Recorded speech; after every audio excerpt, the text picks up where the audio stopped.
Former President Donald Trump has reignited a tough-on-crime agenda, making law and order a central theme of his political messaging once again. Drawing on rhetoric from his previous campaigns, Trump is doubling down on promises to restore safety and security in American cities, which he claims have been neglected by current leadership. He is emphasizing the need for strong federal intervention in cities with high crime rates, arguing that local authorities alone are not equipped to handle the surge in violence and disorder. Trump insists that only a robust federal response can bring about real change. The plan involves deploying the National Guard to assist local law enforcement, starting with Washington, D.C. This move is intended to send a powerful message that the federal government is ready to step in wherever necessary to restore order and protect citizens. Trump announced on Truth Social, "There will be no Mr. Nice Guy. We want our capital back." His statement reflects a no-nonsense approach, signaling a shift toward more aggressive tactics and a willingness to take bold action. This strategy aims to project strength and control, addressing not only violent crime but also urban issues like homelessness and public disorder. The administration believes that visible enforcement will deter criminal activity and reassure concerned residents. The administration's approach is to quickly solve problems with overwhelming force, as seen in Washington, D.C. By mobilizing resources rapidly, they hope to set an example for other cities facing similar challenges. Trump has also targeted Baltimore, signaling a broader campaign to enforce law and order in multiple cities across the country. This expansion suggests a nationwide effort to crack down on crime wherever it appears. This federal-led approach frames crime as a national issue, requiring decisive action from the White House. The administration is positioning itself as the ultimate authority on public safety, ready to intervene when local governments struggle. The administration's message is clear: federal intervention is necessary where local efforts fall short, and they are prepared to use every tool at their disposal to restore order and ensure the safety of American communities.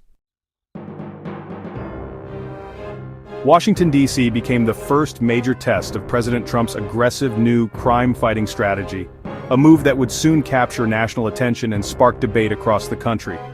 Describing the city as a hellhole plagued by lawlessness, Trump ordered the deployment of more than 2,200 National Guard members to the Capitol, marking an unprecedented show of federal force in a domestic setting.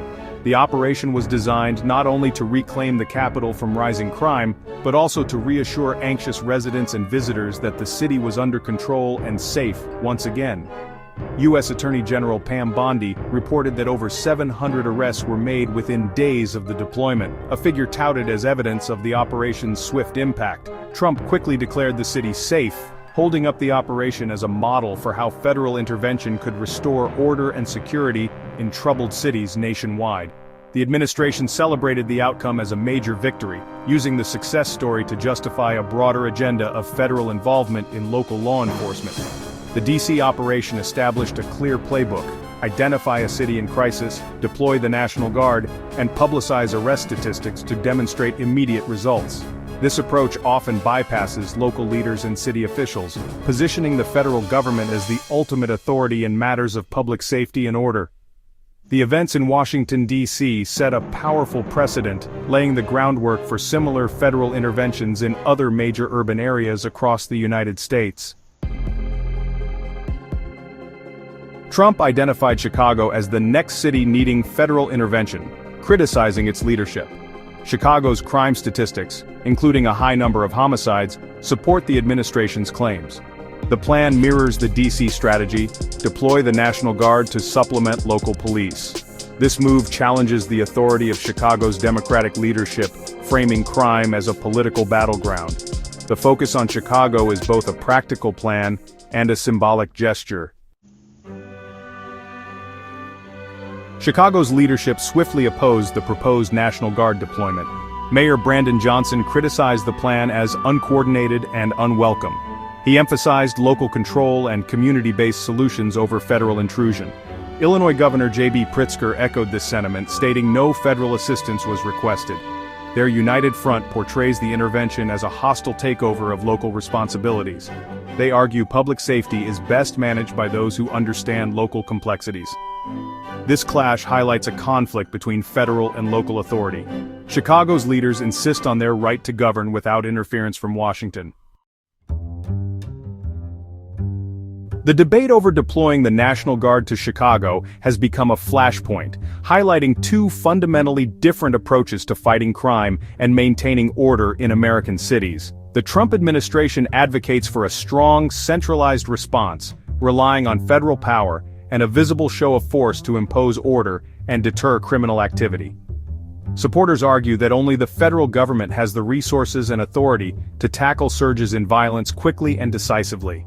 The operation in Washington, D.C. is often presented as a model of this approach's effectiveness, with officials pointing to reduced crime rates and swift action as evidence of success. In contrast, local leaders in Chicago champion community-driven solutions, emphasizing the importance of collaboration, trust building, and respecting local sovereignty. They believe that residents and local organizations are best positioned to understand and address the root causes of crime.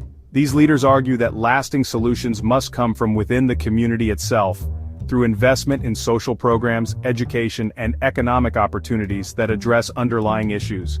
For many, the federal plan is seen as an unwelcome intrusion, one that risks undermining local authority, eroding trust, and ignoring the unique needs of each neighborhood. This clash is not just about reducing crime statistics, but about the balance of power and the proper roles of government at every level. The ongoing debate underscores a fundamental disagreement on how to ensure public safety, and whose vision will ultimately shape the future of America's cities. The question remains, who should lead the charge in combating urban crime? Federal authorities, local communities, or a new partnership between the two?